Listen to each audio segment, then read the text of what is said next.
Welcome to the channel. Today, let's make gluten-free empanadas. I'm Jamie with SavorySaver. I share gluten-free recipes, tips, tricks, and resources to make your gluten-free lifestyle easier. So please consider hitting subscribe and let's get started. Okay guys, real quick before we get started, I am using Cup4Cup multi-purpose flour in this recipe. I will link below if you have not used it before or are looking to find it and can't find it in your grocery store. Also, this recipe comes from the Nomadic Fitzpatrick blog site. Having a hard time saying that today. But I have seen this recipe for a long time and I keep going back to it, so I guess it's probably time that we make it. Let's get started. Let's start with the dough because we need to let it chill for about a half hour before it's going to be workable.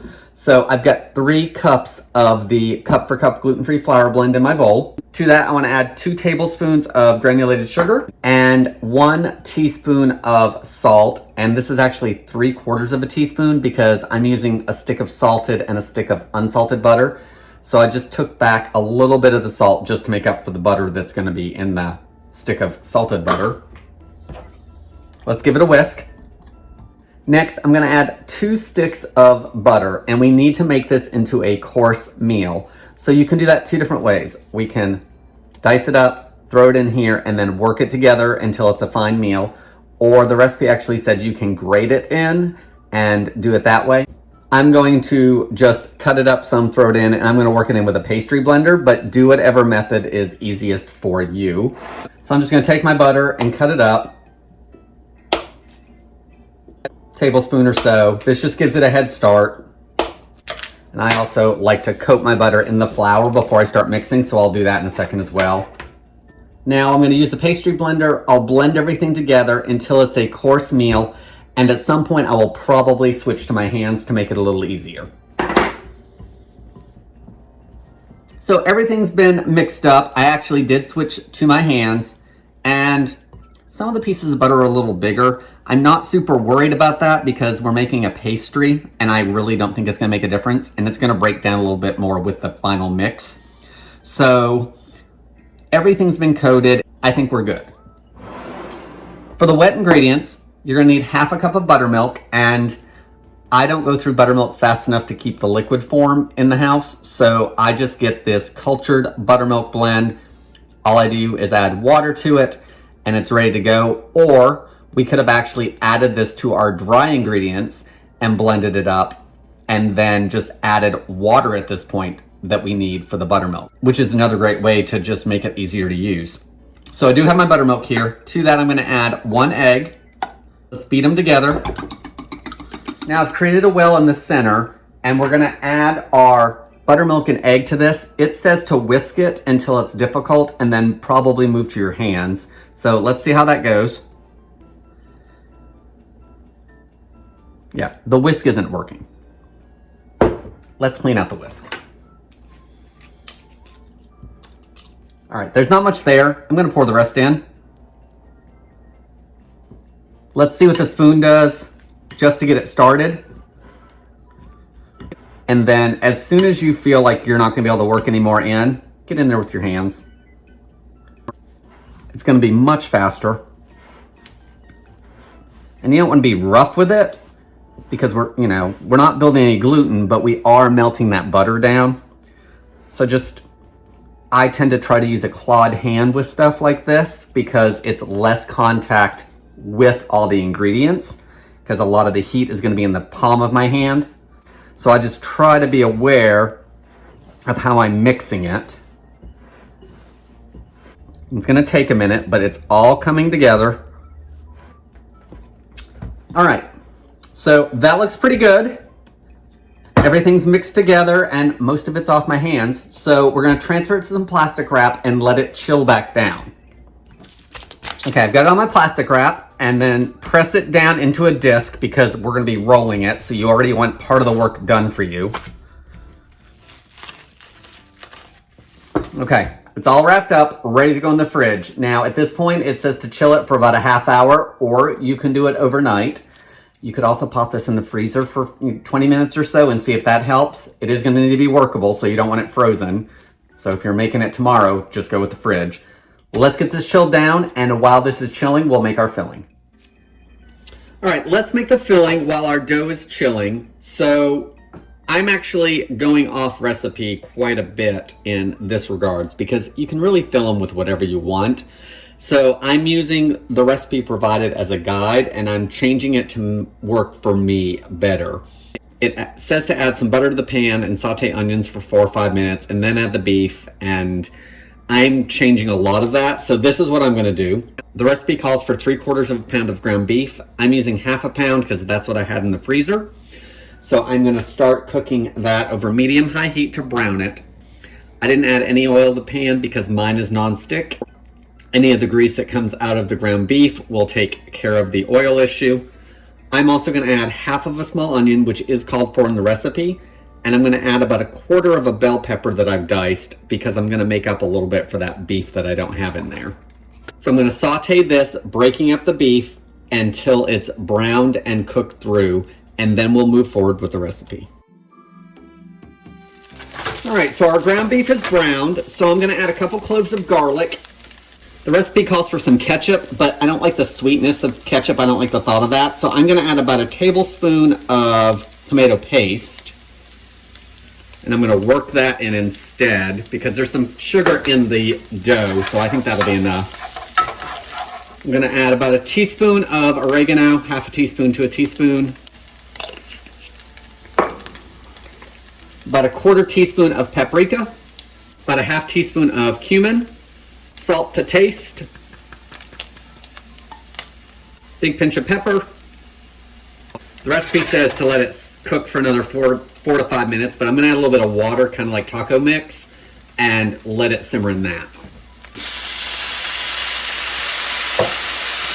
So just a couple tablespoons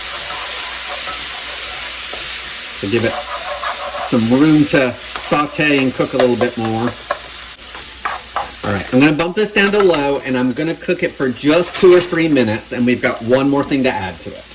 Okay, so now that it's cooked for a couple minutes, I'm going to add 1/2 cup of shredded cheese to it. Use whatever cheddar blend that you like, Mexican blend. Let's give it a good stir. I've got the heat off. I'm just going to leave it sitting on the burner, and while it cools just a little bit, we will go ahead and roll out our dough. Okay, let's shape and roll the dough. So I've got a parchment-lined baking sheet, so I'm going to use 1 or 2 of these to bake off the empanadas.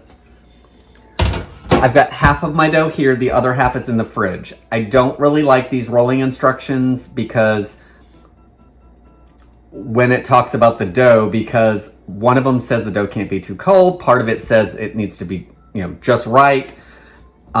It should be soft and pliable, but then I'm keeping the rest in the fridge. So if you want to read the specifics on those directions, by all means, the link is down below. We're just going to go by what I think we should do because I don't like the directions. So I'm going to coat my board with a little bit of flour. It does say that. I'm just going to use rice flour and not Cup4Cup. Rice flour is a little cheaper. And there's rice flour in the Cup4Cup, so I'm going to use a little bit of that. I'm going to shape this back into a ball. Okay, it is pliable, so shaping it in the ball actually tells me that.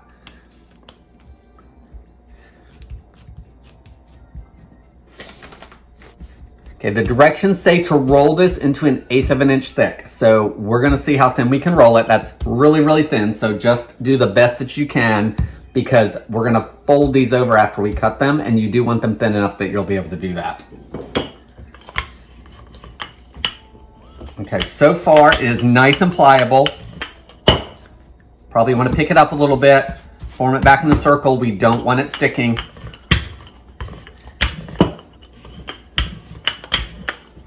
If you're getting cracking around the sides, try taking your hands and just pushing it back in.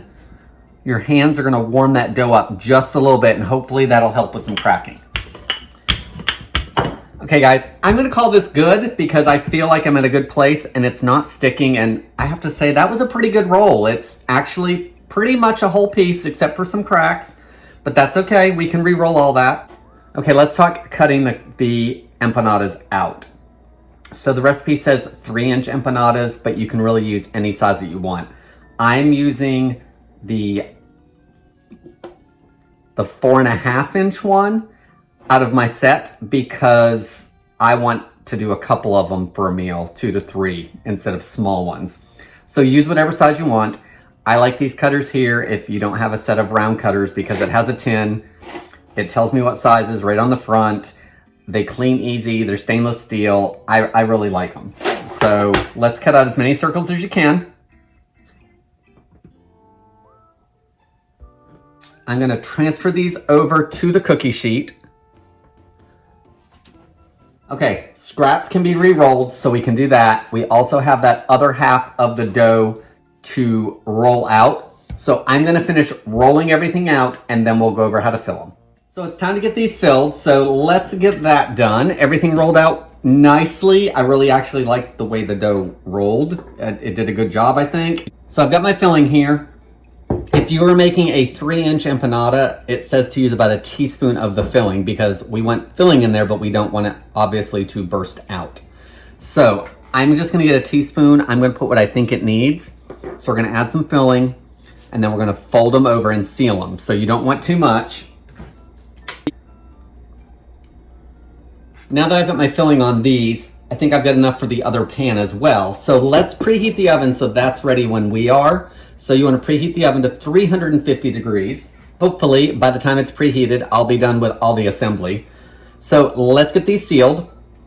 So I've got some egg wash. That was an egg with about a teaspoon or so of water. What we're going to do is take that egg wash and you want to brush just half of it. Then we're going to take one side of the dough, press it over, and seal it to the other part of the dough. And see, I've already torn something. So I've already screwed it up. That's why you want it pliable. That's why you want them thin. And then you want to press it back because we want it to stay sealed. We're gonna egg wash the tops of them all too, so that's why I just have this one fork. I'm gonna crimp the edges. It's gonna keep it sealed. Okay, so I've crimped the edges down some. Normally, the recipe says to cut a little slit in it for steam to escape. We already have that here, so we're gonna leave it like it is. So let's do one more and then we'll jump ahead.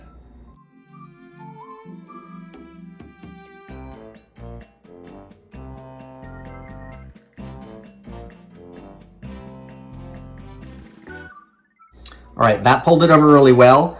I'm gonna keep moving forward, then crimp them all, and then we'll give them a quick egg wash. All right, this pan is folded over, crimped. Let's take our paring knife and we just wanna cut a little slit to allow for each one to vent a little bit. So I'm not gonna do the broken one, but then on these, just a little slit on the top, just like you would a pie. Okay, I ran out of the ground beef mixture on my last one. However, we had carnitas the other night, so this is pork carnitas and some shredded cheese. So we're gonna have one of these things, not like the other. All right, everything's been formed. I need to egg wash it and get them baked off, but I wanna show you this. See the cracks? And this is nice and smooth. The dough is either too cold or it's not been rolled thin enough. It should be pliable. So you do not want this if you can help it. You want the smooth, supple dough like this is. So just be aware of that. Let's do a quick egg wash on everything. This will make them shiny, help them brown. All right, everything is egg washed. I'm going back in and just putting those slits back in because you don't want the egg wash to seal them. All right, I am going to bake these instead of fry them. She does give them a deep fry option if you want to do that, but I'm going to bake them. You want to bake them for 20 to 22 minutes until they're golden brown. So let me get these baked off and get some photos, and by then hopefully the filling will be cool enough for me to try them out for you. Let's get them in the oven. All right guys, here are the finished empanadas. I did cut one in half for photo. So it cut in half very easily. Look at the filling in there. I cooked mine a little bit longer. I cooked them about an additional 5 minutes. So they went for almost a half hour. And that very well could be because I just rolled the dough thicker. So I didn't think they were quite as brown as I wanted them. So that extra 5 minutes, I think, helped. So they all stayed together. The only one that did not was this pork one. And that's probably because the filling wasn't as fine. I have not tried these yet. So I'm going to try this one now.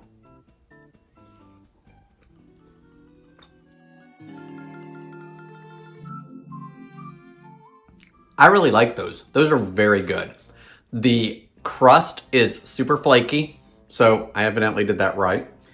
And the inside, I really like what I did with the filling, even though I didn't follow the recipe. So definitely do the filling that you want to do, not necessarily what the recipe says, because you can stuff these with just about anything. Okay, now that we've tasted one, because this is lunch, let's go over a few things on the recipe. For the flour, we used Cup4Cup's gluten-free multi-purpose blend that was recommended in the recipe. So if you're going to try this with your own flour blend, just remember it may come out differently. The dough, I really like the way it went together. I thought it was easy. I didn't have to do a lot of work with it. It chilled fine, it rolled great, and you guys know I don't like rolling dough. So I have no complaints about the way that dough handled. I thought it was pretty much spot on. I think I would try to roll my dough a little bit thinner next time, but that would just be me trying that. I did use additional rice flour as needed to keep everything from sticking to my board. You may want to use something with a little bit of starch in it. So I don't know if you'd necessarily want to use cornstarch or potato starch, but you may want to try that instead. And I say that because on the one I tasted, I can taste a little bit of that rice flour as far as the grain. So you may want to try a little bit of starch instead of grain, but I don't have any complaints. They taste really good. Here are some notes on the recipe from the website.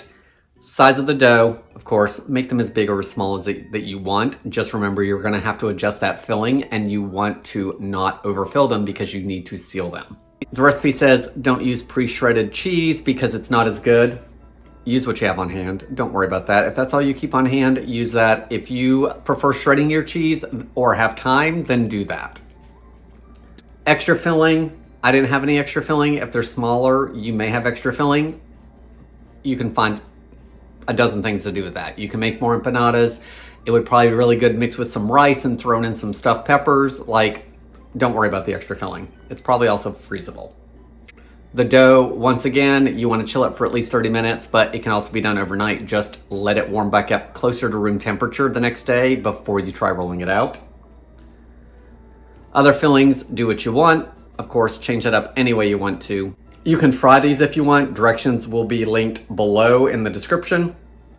Freezing and storing. This says to store them for 2 to 3 days in the fridge because they do start to harden as the time goes on. And to reheat them to either microwave them for a minute or so, or you can reheat in the oven at 350 for 10 to 15 minutes. Freezing. This says to freeze them prior to baking. It says you can freeze them for up to 3 months. Here's my thought on that, guys. Mine are all cooked. I think they would freeze fine. If you're going to reheat them, I would do it from frozen in the oven or toaster oven, or maybe try the air fryer. 350. They don't need to be thawed. Heat them until they're heated through. Put them in the oven or toaster oven until they're heated through. As far as the air fryer, I would keep it on the cooler side because it's going to dry out that dough a little bit, but I would try the air fryer as well. Gluten-free empanadas, really good recipe. I do highly recommend making this if you like empanadas or the filling. Cheese and chicken would be great. Bacon chicken ranch maybe would be good. Guys, that's all I have for today. Please leave me your comments below. Thank you so much for watching, and I hope to see you in the next video.